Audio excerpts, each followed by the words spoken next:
Hey everybody, today we're going to turn an abundance of leafy greens into a wonderful comforting dish called saag. Today we've got chard that we harvested from the garden, we have frozen broccoli, we've got turmeric, ground coriander, cumin seeds, garam masala, fresh ginger, potatoes, serrano peppers, and some salt.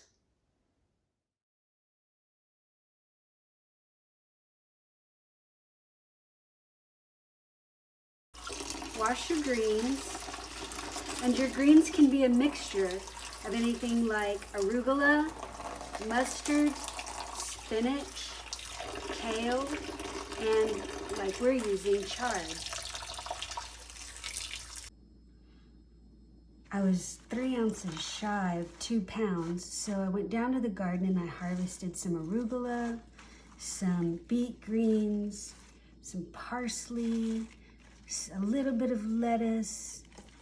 Let's see, anything else? That's about it. That's the wonderful thing about this recipe. It's so very flexible. You can use a mixture of whatever greens you happen to have. I've cut the core out of the serranos and taken most of the seeds out of them.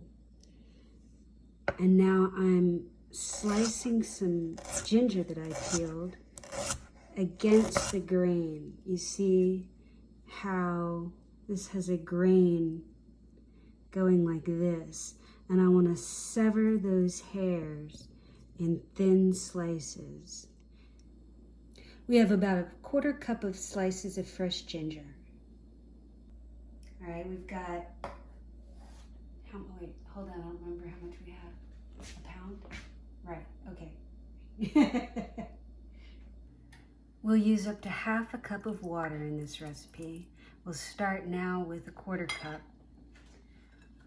Next go in a pound of sliced potatoes, then the cumin seeds,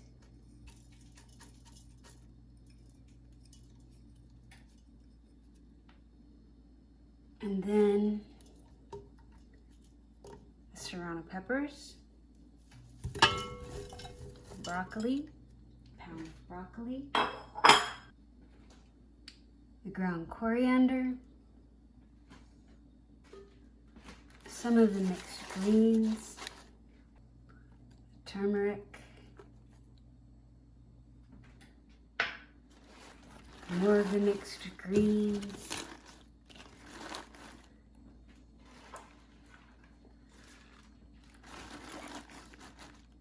you won't be able to get all of them in there, and that's fine. When it's full, cover it up and put it on a medium heat. Keep an eye on it, and they'll wilt down pretty quickly. And then we'll add more greens, let it wilt, add more greens, let it wilt. And keep an eye and use the extra water if we need to.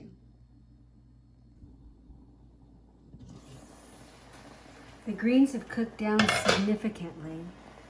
And you can see we don't have very much water left on the bottom. So I'm going to add the other 1/4 cup of that water in there. I'm going to add the sliced ginger at this point.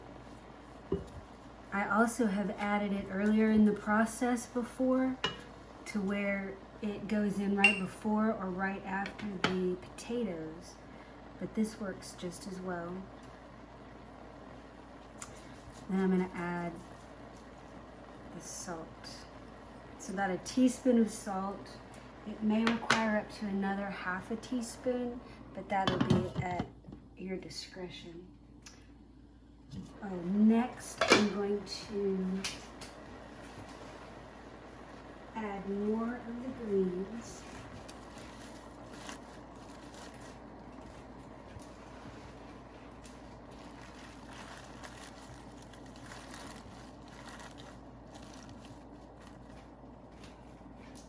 Looks like I can get all the rest of the greens in there.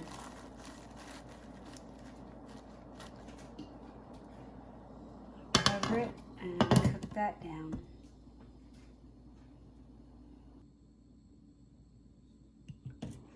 second half of the greens have cooked down now. And let's look down. We still have plenty of water there on the bottom. Let's check how the potatoes are doing. A fork can go through them, but there's still some resistance. I want them to be very soft. So I'm going to turn down the heat and let it cook for a little bit longer. Meanwhile, I'm going to make some cashew cream.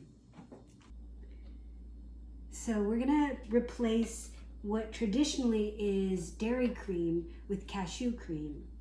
I've soaked about 1/3 of a cup of cashews in water for about 8 hours and then rinsed them and added so far about 1/8 of a cup of water, and I'm going to see if that's enough to render this into a thick cream.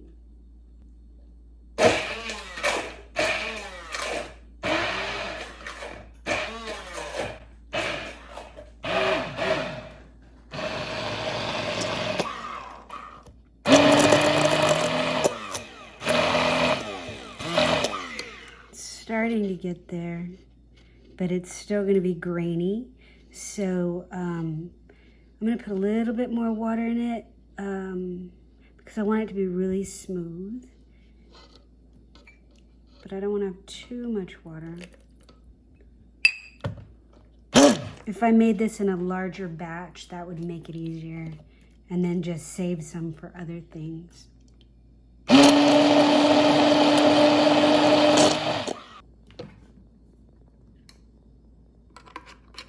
Ooh, that's nice. Look at that. That will give that kind of fatty, creamy deliciousness to the final dish.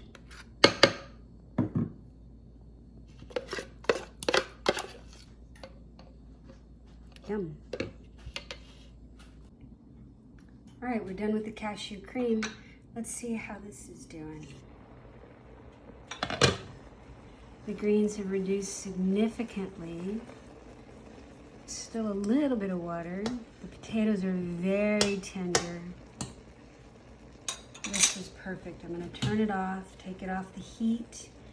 We're going to blend it up with a couple of remaining spices and the cashew cream, and we'll be done.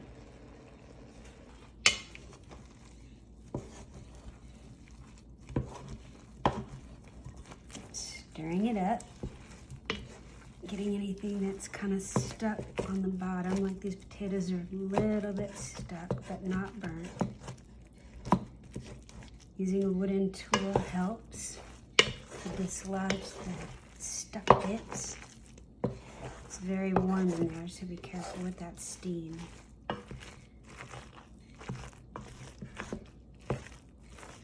right, garam masala. A little bit of ground pepper.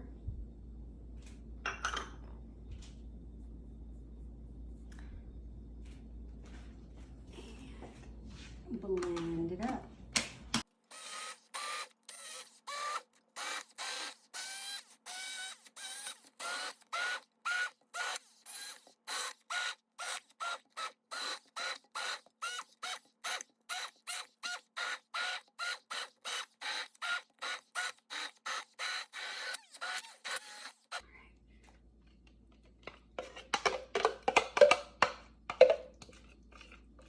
In goes the cashew cream.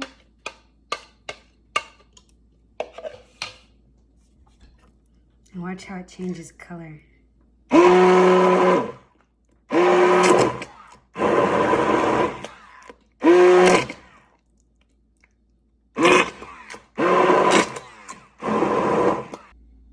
Taste it and see if it needs any salt.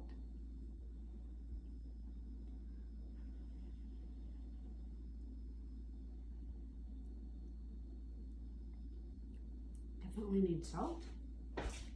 That's good. Wonderful greens, so nutritious.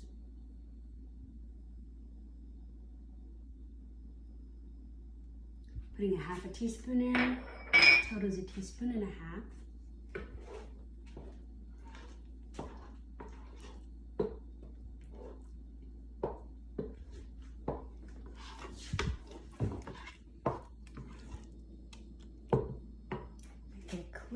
utensil.